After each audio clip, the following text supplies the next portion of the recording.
Welcome, everyone in the United States, Canada, and around the world to another episode of It's a Wrap with Rap, the podcast of overcomers and useful information to better our daily life and mental well-being. I'm your host, Ron Rappaport. I would like to thank all our great listeners, our YouTube viewers on the podcast channel, It's a Wrap with Rap, the podcast uncut, and our sponsors and supporters for making this podcast such a success. Now, besides being heard on all major platforms throughout the world, the podcast may also be accessed from our website, itsawrapwithrap.com, where you can find all the episodes, previews of future episodes, the podcast Book Nook, showcasing many of the books our guests have authored, and a link to subscribe to the podcast newsletter, as well as products and services offered by our sponsors. My guest today is Dorsey Ross from Westchester, Pennsylvania. Dorsey was born in 1977 with a congenital disability known as Apert Syndrome. When Dorsey was born, his forehead was pushed outward and his fingers and toes were fused, meaning he had no individual movement of them. Doctors gave his parents no hope for his survival and advised them to put him in an institution. His parents both knew and trusted in God, and they believed that God would do great things in Dorsey's life. Throughout his life, Dorsey has had to overcome a lot of obstacles and trials, being bullied, called names like monster and freak, and undergone multiple surgeries, totaling 68 in all. Dorsey is here with us today on this Overcomer podcast to share his life journey and inspire and give hope to everyone that with God, all things are possible. Please welcome ordained minister, inspirational speaker, author, and podcaster, Dorsey, to the podcast. Dorsey, an honor to have you with us. Thank Thank you you, so Ron, much. for having me. I greatly appreciate it. Oh, it's our pleasure. Now let's start off with your family dynamics and your birthday. Tell us about mom, dad, their ages when they had you, and the rest of the family. Yeah, well, my mom was 41, and my dad was 45 when they had me. Uh-huh. I was surprise of the family, Yeah, yeah, because I was, they had me later in life. They already had two grown daughters at the time. So my middle sister was 16 years older than I was, and my older sister's 21 years older than I was at the, You you when were you were definitely a surprise package. I was, and my mom actually thought before they even had me, she started to to gain weight and started to get some weight in her body and everything was like, hey, what's going on here? What's happening? Right. And she said she actually thought she was gonna have some type of tumor growing inside of her, and she went to the doctor and she said, "Well, doctor, what's going on?" And the doctor was like, "Well, it's not a tumor, but you do have a baby growing inside of you." Wow. Yeah, it was probably the last thing on her mind. Right? Yeah, yeah. Now, tell us, Dorsey, when you were born, your parents didn't get to see you. You were rushed off by the doctors to be examined. As far as you know, as it was told to you, tell us what the doctors saw and what they told your parents. Yeah, I mean, like you described a little bit, in the introduction there. Yeah, My, the doctors, rushed me off, and they saw, my body and my birth defect, and as you said, my forehead was pushed outward, my eyes and nose were pushed back into the head, and my fingers and toes were fused yeah, together. And to this day, my toes are still fused together. That's one part of my body that I never touched just because I'm able to walk so well and able to run so well. Like that's, just one part of my body. I was like, nah, let's, I've had enough, let's keep it that way. Absolutely. I mean, we're talking you've had 68 surgeries, and we'll get into that. But what did the doctors tell your parents? Yeah, so when the after the initial um you know uh, after the initial overview, Yeah. the doctor wheeled me back into the room, and still to that point, my mom and or my dad did not have not had not seen me, but I had raised my hand while I was in the crib or the cradle, whatever they had me in, Yeah. and my mom saw that I had raised my hand and that my hand, my finger were fused Yeah. together. And she was like, well, if that's the only thing that's wrong with him, then we'll deal with it. Yeah. Not realizing that the doctor wouldn't come in and explain to her that I also had no skull opening Right. and no sore spot, which allows the brain to grow and allows the brain to function normally. Right. And and because of that, that's where the doctors got the idea that my parents should sign the papers and to put me into a institution because they didn't think that I would survive. They thought I would eventually become brain dead and then eventually, probably pass away. Yeah. Yeah. Uh yeah, not a good situation, obviously. Uh let's talk about Apert syndrome. Most people probably out there have never heard of it.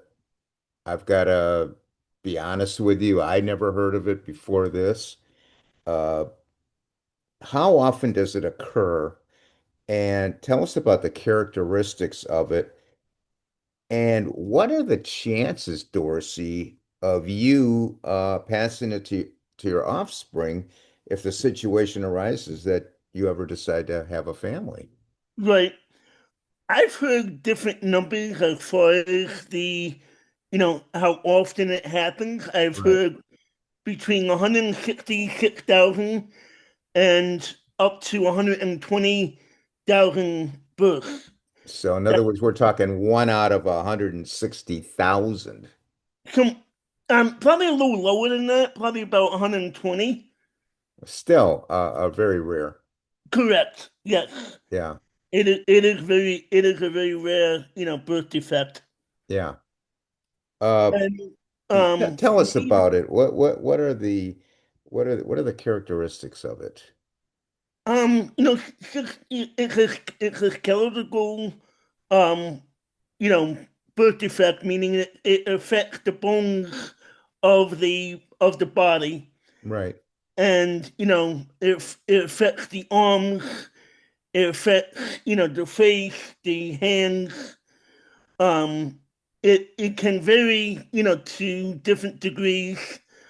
From what I've heard and from what I've read and seen of others that have had it, Yeah. I'm probably on the lower, spectrum of it, where it has the varying degrees of it. Not So your I'm so yours was not as severe correct, as it could have been, thank God. correct. Yeah. Yeah. What about learning? Does it affect learning? It does. I've have a learning disability, and I didn't. It was very difficult for me in school and to learn in school, to understand a lot in school. But I don't know, we're gonna talk about this later, but Yeah, we will, yeah. okay, Yeah. but but I've overcome a lot of that in my life. And to answer your other question, it's a 50% chance for me to pass it on to my next of kin. Okay, could you repeat that? You said it could? It's 50% chance that I 50%. have, of the chance of me passing it on Yeah. to my son or daughter. Wow. Okay. Okay. So there's that would have to be a personal decision you'd have to make if that ever comes up. Correct. I know you can also be cross-eyed. Is that's another? That's a possibility. Yeah, Yeah. And like you said, there's no soft spot in the skull, so the brain would just keep expanding, nowhere to go, and you just become brain dead, I guess, right? right. Is that so? So they're telling your parents, you know, pretty much discard this person, Hmm. and they're going, not gonna happen. And uh, I've always said, the people that aren't supposed to be here, uh, they're here and don't mess with them. They're God's people. Amen. Yeah. Yeah. I mean, I've had a few run-ins with cancer and some other stuff, and I'm like you. I'm not supposed to be here either, but we're here Right. and don't mess with us. Yeah. You know. Now, you've always had great faith in God watching over you. Were there times you wondered to yourself if you would make it to the next day and what got you through? What gets you through? Yeah. Well, obviously, it's my faith in God that gets me, that gets me through. Right, I don't know if I ever felt like would I make it to the next day, but there were times in my life where I felt like, possibly ending my life and possibly, giving up. But thankfully, I never got to that point right, where I ever attempted it. But it right, was just, thoughts in my mind and thoughts in my head that, that where I've had that. But it was always, God and my friends that, helped me to get past that, to get past that point and realize, hey, there's something greater out there for you to right. know, and that God has something out there for you. Yeah, you're here for a reason, for sure. Right. Dorsey, tell us about your schooling. Say let's just go from kindergarten to 12th grade. The type of school you went to, uh, the problems you had to face with the other students and your studies and your activities you were involved in, especially your teenage years, that type of thing. Yeah. I mean, did they have to put you in a special school, or they just turn you loose and you're going to regular school? No, they did put me in a special school. It was a school called the Henry Fiscardi School out on Long Island, New York, where I'm originally from. I'm originally from Queens, New York, and they bused me out to school out on Long Island. Okay. You know, Yeah. from kindergarten up until when I graduated high school. And it was difficult. It was difficult at times, especially as I got older. In high school, in junior high and high school, it's harder to learn and harder to take tests and things of that nature. Especially when I was younger, and especially in elementary school, when I was going through all the operations, they would have to have like a teacher or a teacher's aide to come out to my house Yeah. to help me to learn and help me to know what they're learning in the classroom, just for me to be able to keep up with what they were Yeah. learning, because I was out of the school for so long because of the operations. I would probably be out, for weeks and maybe even months at a time. So they send a tutor out for you. Correct. Yeah. Uh, so and you kind of alluded to this previously, but with all you've been through, I was going to ask you if you ever had any suicidal ideations or the thought of just giving up. What would you tell people out there listening to this or viewing? to do if they get these thoughts? Yeah, I What would tell advice do you them, have? I would tell them that you're not alone, that there are others out there that, are probably feeling the same way that you are, Right, but also at the same time, not to give up, to find help, to find someone that you can rely on to speak to and to talk to about how you're feeling right. and what you're going through. Yeah. The It's a Wrap with Rap podcast, guest and acclaimed Australian historical fiction thriller author Paul Rushworth Brown has just had his new book, Outback Odyssey, released. Paul is a true storyteller with a unique journey and a life filled with adventure and diverse experiences. From a foster home in England to a path leading him to playing soccer professionally in Canada in 1972, to reuniting with his father in 1982 in Australia, Paul honed his skills as an educator in 2002, but found his true passion and calling as a writer in 2015. Paul's historical fiction novels are a testament to his authenticity and grit, woven with unexpected twists and turns that will leave the reader breathless. With vivid narratives, he paints a realistic portrait of life in past decades, setting the stage for suspenseful, mysterious, and thrilling tales tinged with romance. Paul's latest novel, Outback Odyssey, will take you on an epic journey through 19th century Australia, blending historical adventure with a powerful mix of survival, identity, and the collision of cultures. This immersive tale follows the lives of those drawn to the vast, untamed land, some in search of opportunity, others fighting to protect what is rightfully theirs. At its heart, the book is about the story of Jimmy, a young Englishman seeking a new life in the Australian wilderness in the 1950s, which mirrors thousands of British emigrants who sought new opportunities in Australia in the wake of World War II, whereby the Australian government encouraged mass migration to bolster the workforce and expand rural settlements under the Populate or Perish initiative. Jimmy's story reflects the hopes, struggles, and cultural clashes experienced by these migrants as they navigated the complexities of their journey and new home. Through vivid storytelling, Outback Odyssey brings to life the breathtaking beauty and unforgiving harshness of the outback while exploring the struggles of those who call it home. It is a tale of friendship, betrayal, resilience, and love, woven with the profound questions of who belongs, what must be fought for, and what is truly worth saving. The book, Outback Odyssey, is available in bookstores and online.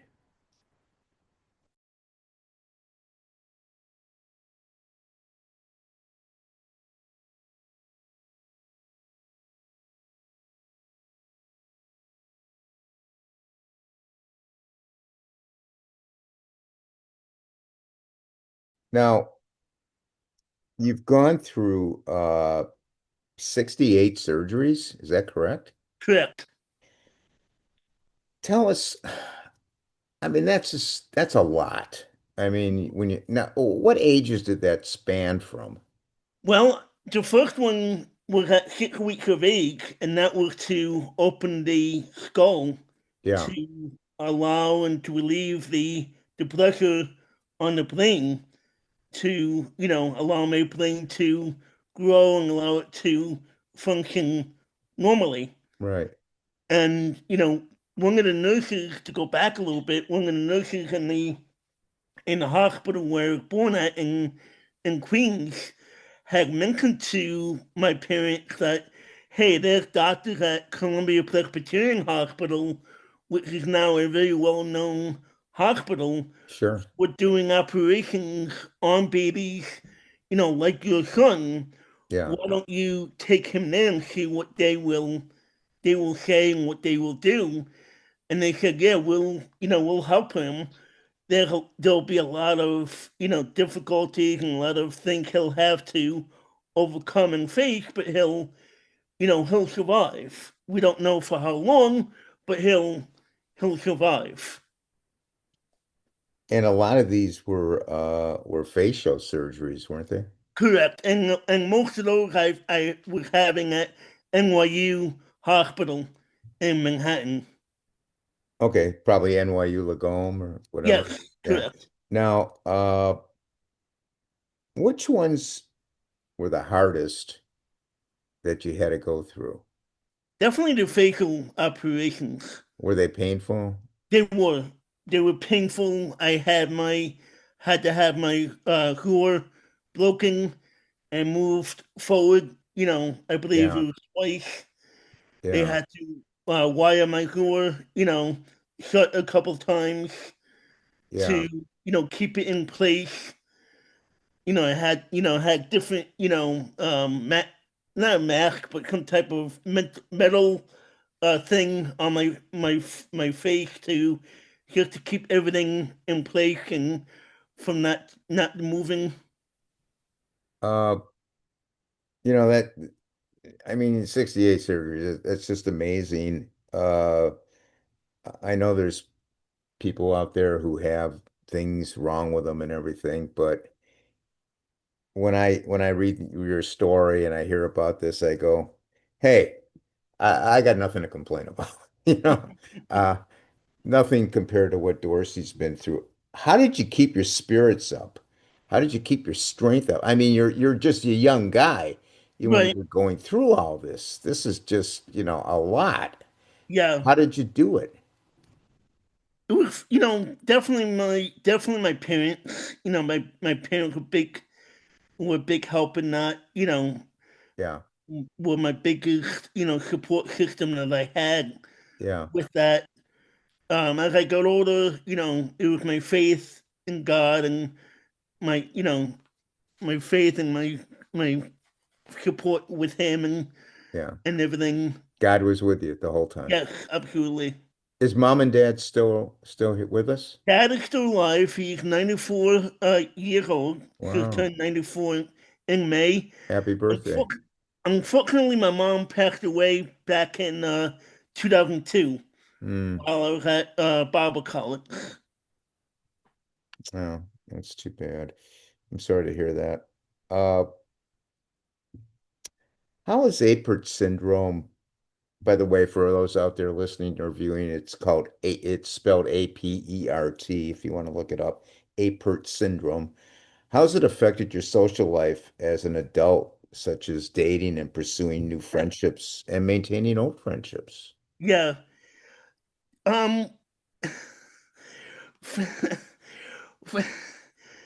friendships, are not that difficult for me Yeah, to make yeah, and to maintain.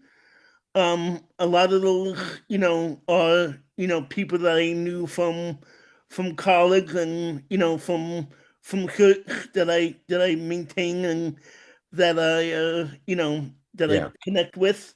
yeah, Um, Sometimes, as the old cliche goes, out of sight, out of mind.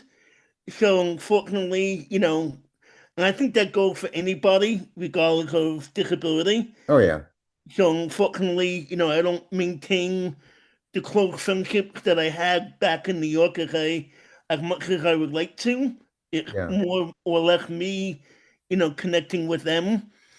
As far as the dating goes, I haven't, had a dating, relationship. Haven't found that woman yet that, I'd like to be with. There were a few that I had hoped to date, but it just never worked out, yeah. Just never materialized. I get it.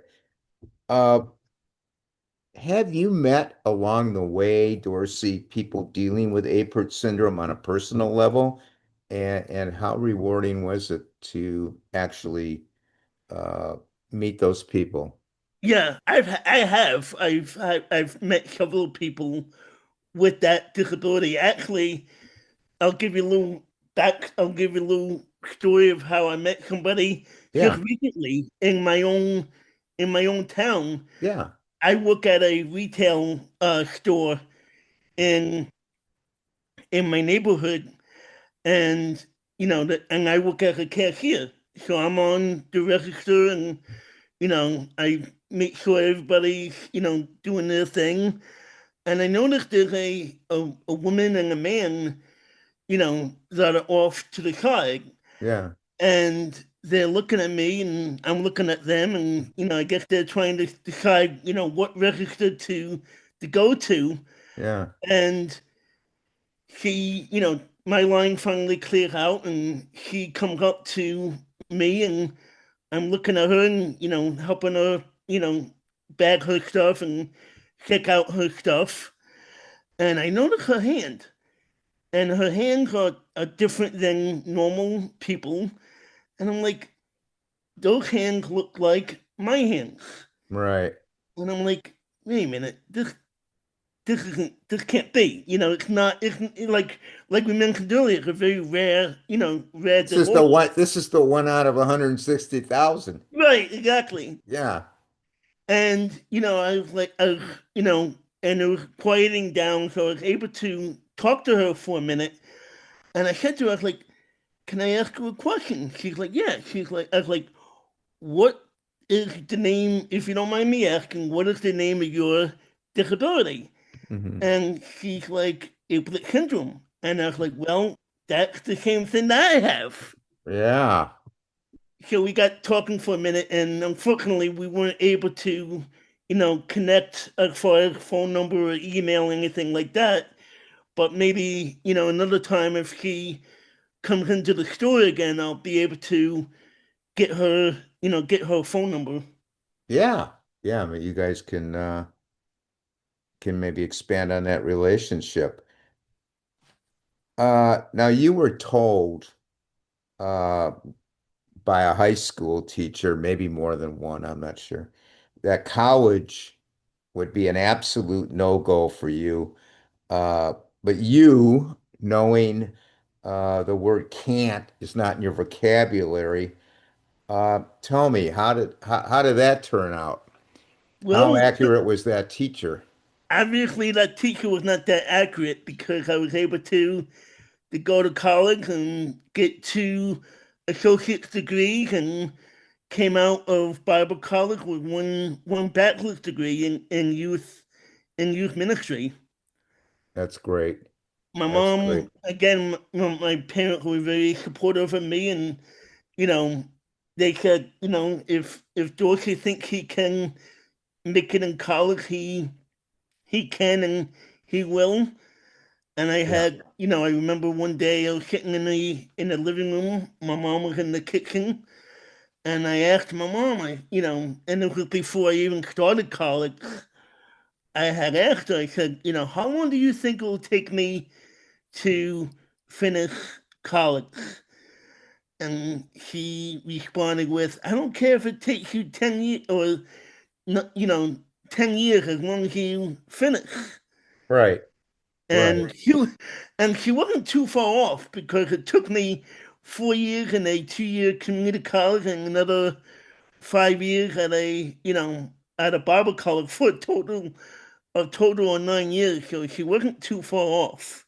Yeah, but you never gave up. No, You absolutely never not. gave up. You don't know that, the word, that's not in your vocabulary. Exactly. Can't So, can't is not your vocabulary. hats off to you. Yeah, I hope the people out there listening to this and seeing Dorsey just gives you the inspiration. Hey, you can do anything you want to do. Don't listen to people who tell you you can't do something. If you want to do it, you'll do it. Now, what inspired you to become an ordained evangelical minister? And tell us about your ministry work. Yeah. Well, I always liked, when I was growing up, always liked to go to the youth group and, felt loved and felt supported, Yeah. in the youth group. I was never teased, never made fun of, never picked on in that youth group. They roasted me the one time for my birthday, which was all done In and fun love. and Yeah. jest. Yeah. But other than that, they loved me and they supported me. And as I got older, I started to, you know, encourage them and try to, inspire them and speak into their lives. And that's what, that's what got me started with thinking about doing ministry and doing, possibly doing youth ministry.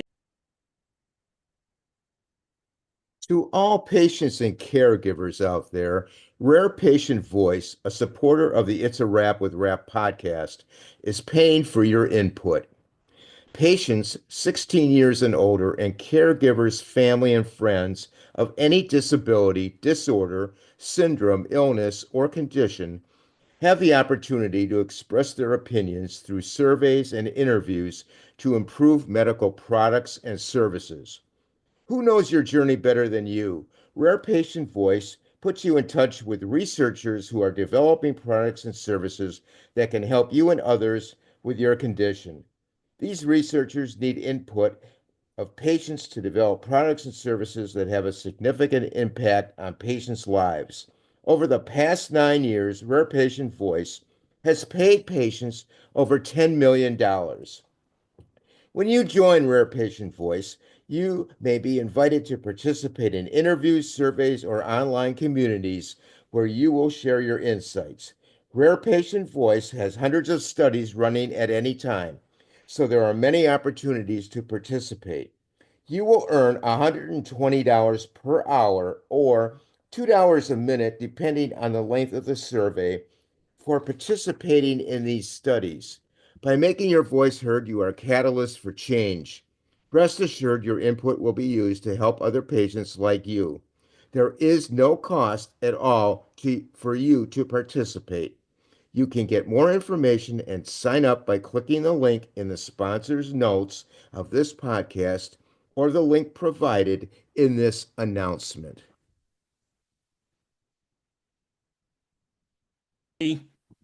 And I had the one youth leader who I'm friends with speak to me one time, and he said, Dorsey, I see you traveling around the country sharing your sharing your story. Yeah, And I was like 17, 18, maybe 19 at the time, somewhere in that age range. And I think, oh, thank you. That's very nice of you to say that. yeah.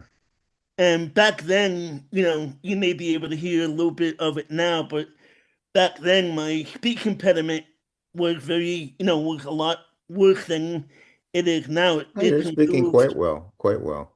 It's improved over my lifetime. So I didn't see myself, traveling the country, sharing my sharing my story, but that's what ended up happening. And after I got out of Bible college, I was still, trying to see what it was that, God wanted me to do and what, where I could do ministry at. Yeah, And my church where I was attending at the time, they allowed me to share my story, and I did, and I just felt like, hey, what if I send this video out and to churches and call them and see what happens? And I did that for about 17 years and into about 2023, and that's how the ministry got started, and I've been all over the country, about 20 states, probably over 100 churches. so pretty much your story uh is more of an inspirational story for everyone. Yes, Yeah. And the gist of it is you can just overcome, right? correct, Yeah. Uh so as you have matured, many must ask you, or you must ask yourself, why God allowed you to be born with Apert syndrome. How do you answer them? well, I go back to the Bible, and I go back to Psalms 139, 13 to 16, where it says, for he formed you in your mother's womb. For I created you, in your mother's womb. I knew you before you were born. Yeah. And obviously, we live in a fallen world where unfortunately things happen, and you know, nobody's born perfectly, No. No. and unfortunately, I was one of those ones that were born differently. But regardless, God had a plan and a purpose for my life. Yeah. Yeah, absolutely. Now, you have authored the book, which I read. It's an excellent book. I encourage everybody to read it. It's on Amazon. It's titled Overcomer Discovering God's Plan Against All Odds, appropriately titled. What prompted you to write the book, and what do you hope the reader takes away from it? I I had a lot of people um during my times of traveling, and even my friends, would say to me, "When are you gonna write a book? When are you gonna write a book? When are you gonna Yeah, write a book? When are you yeah. gonna write a book?" And I never really thought about it. I never really, that was, just like traveling around sharing my story. That wasn't something that, I actually thought about doing. No, same thing with this podcast, you know. Right. I had gone through a couple bouts of male breast cancer and some other stuff, and we got on the horn and started going on podcasts. And somebody said, "Why don't you start your own podcast?" And, Hmm. same thing, just like you. I don't know anything. You didn't know anything about writing, probably. Right. I didn't know anything about this, but here we are. And, so I want to say about 2013, I started to sit down and started to write, and, didn't really know where I was going with it, or what it was going to be about. I mean, I knew it was going to be about my story, but I just didn't know all chapters and everything. Yeah. So I started to get connected with a couple of people and editors and whatnot. So they helped me put it together, and then I did a revision of it, which is probably the one that you read, and that came out in 2020. Yeah, it's a great book. And what do you hope people get out of reading it? What do you think? What do you want them to take away from reading it? Just not to give up. Just that you can overcome, the difficulties and the trials that you face in life. That you can overcome them. Right, right. Are you mentoring a lot of people in your ministry? Do they come up to you and say, "Hey, can you do a one-on-one with me? Can you give me some words of encouragement?" Did you get a lot of that? I don't do a lot of one-on-one, but I do, at times, have people say to me, "Hey, what kind of encouragement that you can give to me today?" I do get that at times, but I don't do a lot of one-on-one. Now you have a podcast out there. So tell us about your podcast. What's the Yeah, name of it? it's well, it's, aptly named the Dorsey Ross Show. Dorsey Russia. I Okay. couldn't come up with any other name. That's a good name. And like you said, somebody, had me on their show Yeah. and wanted me back in 2020, when everything was shut down and Yeah. Yeah. couldn't do anything, couldn't go anywhere, Right. and it was they had me on their show to have me share my story, and I'm like, man, this was really interesting. Maybe this is something that I can look into doing. And I started to do it, little by little, and it started to snowball. And I've been doing it for almost, I guess, 5 years now. Oh, wow. How many episodes have you put out? I think we're up to 97. I think 100's coming up pretty soon. Yeah, that's good. So you put them out like Twice a month. twice a month. Yeah. Yeah. In the beginning, it wasn't as consistent as it is now, but it's twice a month. It's a lot of work, isn't it? It is. That's why I only do it twice a month. Yeah, people think we just get on here and chit chat and boom, boom, boom, but it doesn't work like that, does it? No, Yeah. AI hasn't, helped us to do the editing part of it yet. Maybe at some point. What would you like to be the next thing in your life for Dorsey Ross? What are you looking at? To find that woman that, I want to marry and date. Okay. Well, there's a lot of people watching this and listening to this, so I don't know. Maybe we'll play matchmaker. Who knows? There you go. What about in your professional life? Are you looking to make a movie? I don't know. Anything.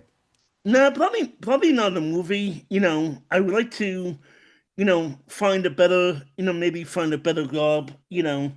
Try to get something where I can help people with disabilities or work with people with disabilities, something of that nature. With my dad and his age and everything, I don't do as much traveling as I used to. If I help take care of him. Yeah, you're a caretaker. Gotcha. Right. Yeah. Would you like some time in the future to have your own church, for example? Um, Probably not. I think that would be No. too much to Um, handle. Okay. Maybe be on staff somewhere, but not Yeah. not as a senior pastor. Well, you're reaching a lot of people with your book, and you're Right. reaching a lot of people with the podcast. Yeah. So, uh, that's good. Now, if people want to get a hold of you, how can they get a hold of you? Yeah. Well, they can find me on all, or most social media platforms. I'm on Facebook. I'm on Instagram. You know, Dorsey Ross is Twitter. Dorsey dot Dorsey.Ross is Instagram. And then I'm on TikTok and Facebook is again it's just my name, Dorsey Ross. Okay, so you do the TikTok thing too. Sometimes, once in a while. Yeah. That's more or less to promote the podcast. Okay. How's that working out? Good? It's going okay. Okay, good. Good. Now, Dorsey, kind of to wrap it up, for those out there struggling for whatever life situation they may be going through, what words of guidance can you offer them? Know that every day is going to be better. You know, I mean, and that there's always a light at the end of the tunnel, and that there's a reason, and there's a season and a reason for everything that we go through. Hmm. And like Ron said, we all have trials and difficulties that we go through, and I'm here if you need to talk to somebody. Excellent. Excellent. Well, I want to thank you for being on the podcast and sharing your journey and your story with us. And I wish you nothing but success, good health, and great things to come your way. God bless you, Dorsey. Thank you, Ron. I appreciate We're, it. we're all rooting for you. Now, if anybody has any comments and suggestions, you can email me at itsarapwithrap@gmail.com. We have a Facebook group. We have about 2,000 people in there. It's a private group, so if you want to join us. We pretty much put out positive messages every day.